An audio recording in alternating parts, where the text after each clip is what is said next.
live in a time where telling the truth is a revolutionary act. We have to take action and spread the word. The hour is at hand. This segment sponsored by Asset Preservation Institute. Hey, TrueState.tv viewers, this is Alex Snicker, and welcome to the weekly political report. Well, this week we're going to talk about NDAA, the National Defense Authorization Act. Now, on Friday, there was protests that were going on around the state of Florida as well as around the entire United States at congressmen and senators' offices who voted for the National Defense Authorization Act. Now, in reality, the National Defense Authorization Act is something that happens every year.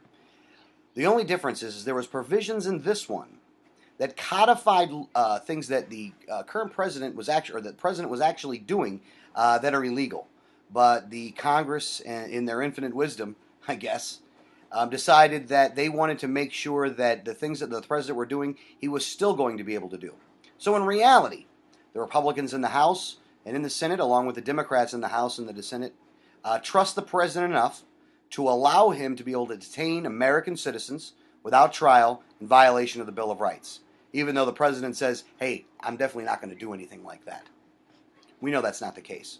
Now, there's also representatives like Mr. Rubio, Congressman West, Congressman Nugent, Jeff Miller up in the 1st District here in Florida, and various other congressmen and senators around the country who say that it doesn't have this provision in it, and that we're, people like me and Chris Ann Hall and Judge Andrew Napolitano and Justin Amash are all making it up.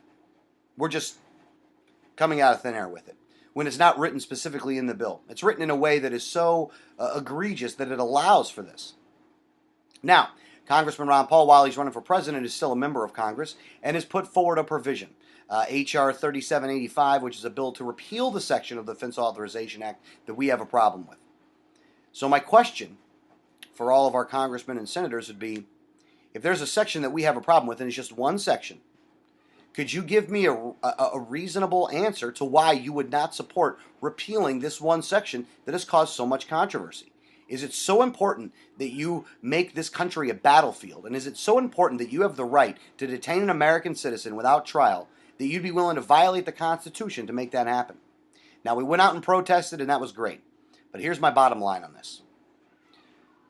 If you voted for the National Defense Authorization Act with this provision in there, then you should never hold elected office again.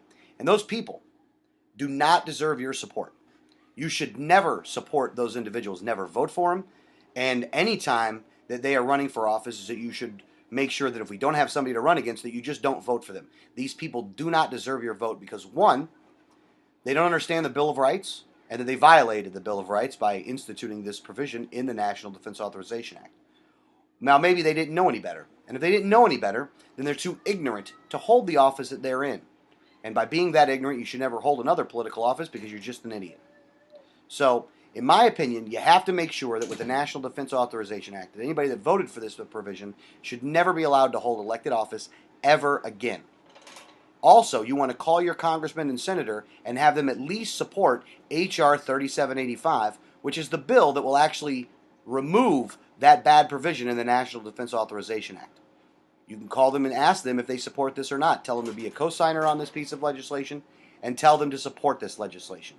Again, that is H.R. 3785. You can go and protest, and we can do all those things. However, if we're not willing to do this part, to repeal this provision, all the protesting doesn't mean anything.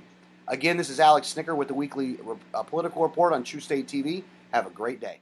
TrueState.tv and AssetPreservationInstitute.org present Death of a Nation, a guide to surviving the collapse and restoring the Republic. We all need to take action now. For a free consultation on how to protect your assets, visit TrueState.tv.